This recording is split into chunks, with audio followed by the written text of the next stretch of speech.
Hi, Mighty Mommy here, and I'm ready to share some quick and dirty parenting tips with you that will help make your life as a parent a little bit easier and a lot more fun. Today's episode is all about getting ready for a magical vacation in Disney. I'm your host, Cheryl Butler. Disney's famous tagline is that it's the happiest place on earth, so families can't help but plan their vacations with that magical notion embedded in their ever-hopeful hearts. When they get there, though, many find that it can be the complete opposite, namely an overwhelming disaster. Well, I've just returned from a wonderfully magical vacation at Walt Disney World in Orlando, Florida, my 20th visit, with 7 of my 8 kids in tow, and I'm happy to share my 5 best tips for preparing for your Disney vacation. And in a future episode, I'll share 5 more tips on how you can make your Disney vacation a happy and enjoyable experience rather than an exhausting blowout. Before I jump into my first tip, I strongly urge you to bring along something very important with you on this vacation, and that is a flexible attitude. While smart planning and certain strategies are definitely the keys to a successful Disney vacation, none of this will matter one iota if you aren't able to be flexible in the heat of the moment, literally, when even the best laid plans go awry. Tinkerbell won't be able to spread her magical pixie dust on your family to keep them all happy throughout your Disney stay, but if you can sprinkle in a good dose of flexibility throughout the trip, you will definitely increase the chances of having a memorable and magical family vacation. Tip number 1, know your family's limits. The biggest piece of advice I can offer is to know you and your family's limitations. There is nothing more draining and heartbreaking than to witness a family having a Disney meltdown because they've pushed themselves beyond their comfortable limits, and now they're trying to cram in as many of the park attractions as humanly possible. Obviously, one of the reasons this happens is because Disney vacations can be very expensive, and as parents, we have a natural desire to want to make as much magic for our kids as possible. But it's far better to pace yourself and take breaks so that both you and your kids don't get cranky and overstimulated, especially if you are visiting during the heat of the summer, just like my family did. That said, if you're traveling with toddlers and preschool-age children, don't try and attempt a marathon day at the parks, where your goal is to make sure your kids do 10 or 15 attractions a day. It's better to have a few quality hours in the parks, creating priceless memories, rather than ones where you're mostly at each other's throats because you're on a mission to see it all. If you can get yourself into the mindset that you're going to maximize the enjoyment by experiencing a smaller amount of attractions each day, rather than trying to scratch off as many rides in the park as you can, you'll be setting your family up for success. Tip number 2, familiarize yourself with Disney's parks beforehand. Whether you've been to Disney 20 times like I have, or you're planning your first vacation, do yourself a favor and get familiar with the parks and resort options well before you head down to meet Mickey and Minnie. The options for research are now endless, with a variety of social media venues, professional blogs, and YouTube videos that you can check out for tips. And of course, there are some great books and websites available to help you gather information beforehand. A few of my favorite resources are DisneyParksPodcast.com with host Krista Joy. Krista Joy is great. She's an Orlando native, a former Disney cast member, and current head author at DisneyWays.com, which is a fan publication dedicated to bringing you Disney news and history and information sprinkled with little treasures you won't find anywhere else. Then, of course, there's the Unofficial Guide to Walt Disney World 2014 by Bob Selinger. This book features a tremendous wealth of Disney knowledge and explains how Disney World works and how to make every minute and every dollar of your vacation count. Mousesavers.com is a wonderful place to visit. Since 2001, Mousesavers.com has provided hundreds of pages of free information about Disney discounts, including how to save on Disney ticket. And for a fun adventure, I suggest picking up a book called Hidden Mickeys, a field guide to Walt Disney World's best-kept secrets by Stephen Barrett. If you're looking for a way to add some extra fun to your vacation, especially if you have older school-age kids, pick up a copy of this book. Camouflaged images of Mickey Mouse are concealed all around Walt Disney World Resort, and author Steve Barrett adds to the fun of finding them by turning the search into 6 scavenger hunts, complete with clues and hints and points to be scored. My middle school-age kids had a ball with this, and with each hidden Mickey they found, we offered them souvenir spending money. There's also the Imagineering Field Guide to the Magic Kingdom at Walt Disney World. If hidden Mickeys aren't your thing, bringing along this book and hunting for hidden details is a great way to increase your appreciation for the design of the park. The book points out subtle details about the place while also revealing stories and backstories and Imagineering insights. It also has sketches and paintings and schematics that were used to develop the look of each attraction, all condensed into a portable, easy reference guide.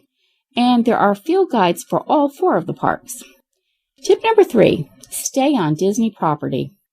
The first few times we went to Disney, before we had kids, we stayed off Disney property and we rented a car.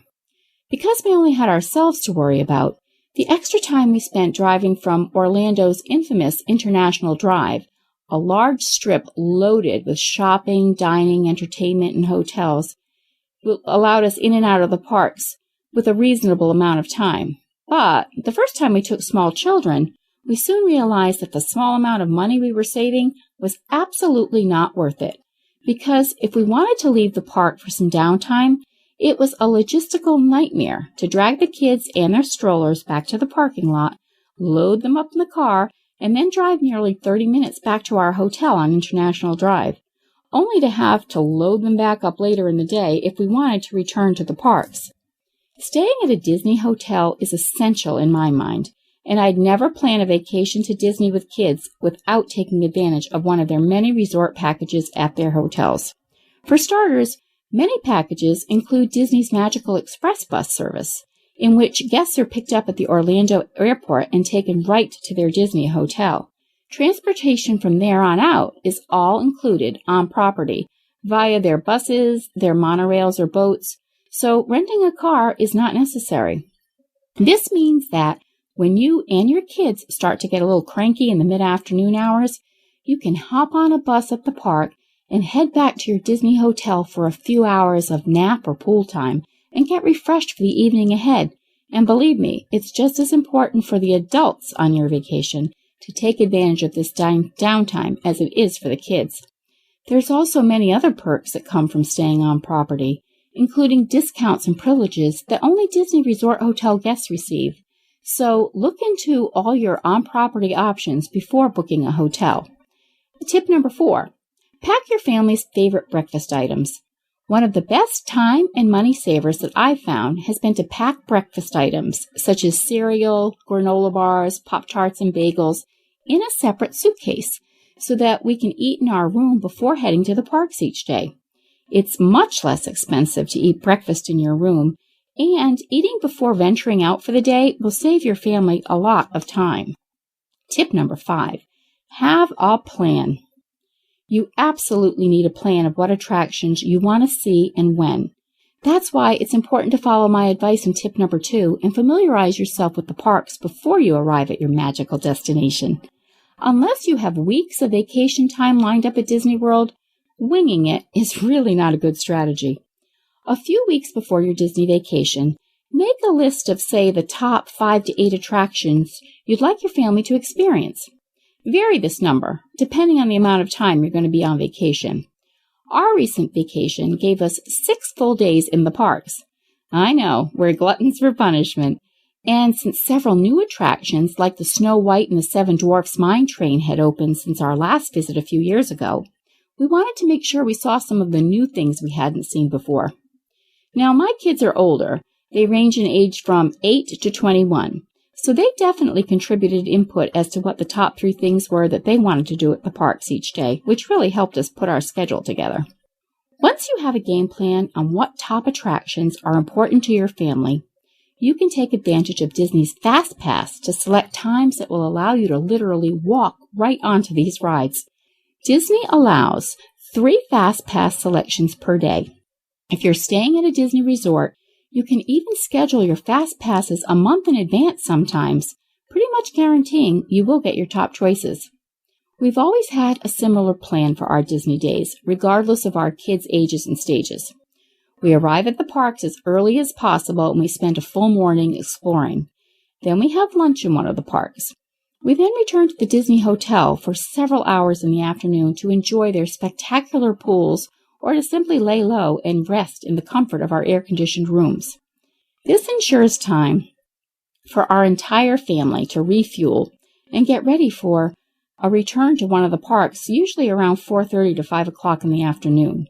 We have a light dinner there. We enjoy the parks as they come to life at night, with the breathtaking lights and spectacular firework displays. The evening is also a wonderful time to do a little shopping in the many unique gift shops scattered throughout the parks. By pacing ourselves and having realistic expectations, breaking up our day with an afternoon swim or a rest period, we've always been able to head off meltdowns and cranky kids, as well as us parents. And we return from our vacations feeling excited and magical, not overwhelmed and exhausted. To build excitement and help plan your trip, request a free vacation planning DVD from Disney and also free customized park maps. Check out this episode, number 290, on the Mighty Mommy website for these free links, and you'll also see a photo of me with 7 of my 8 kids in the Magic Kingdom. Join me next week as I share 5 more fabulous tips on enjoying a low-stress, fun-filled Disney vacation with your family. Do you have a Disney vacation tip that has been helpful to your family? Please share your thoughts in the comments section at quickanddirtytips.com/mighty-mommy. Or you can post your ideas on the Mighty Mommy Facebook page or email me at mommy@quickanddirtytips.com and visit my family-friendly boards at pinterest.com/mightymommyqdt. Have a great week, everyone, and happy parenting.